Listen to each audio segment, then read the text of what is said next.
بسم الله الرحمن الرحيم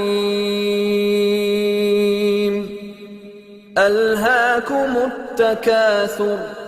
حتى زرتم المقابر كلا سوف تعلمون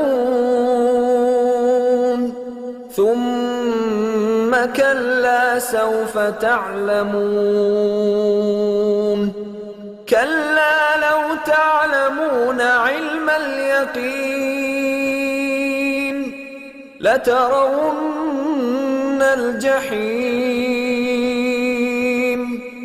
ثم لترونها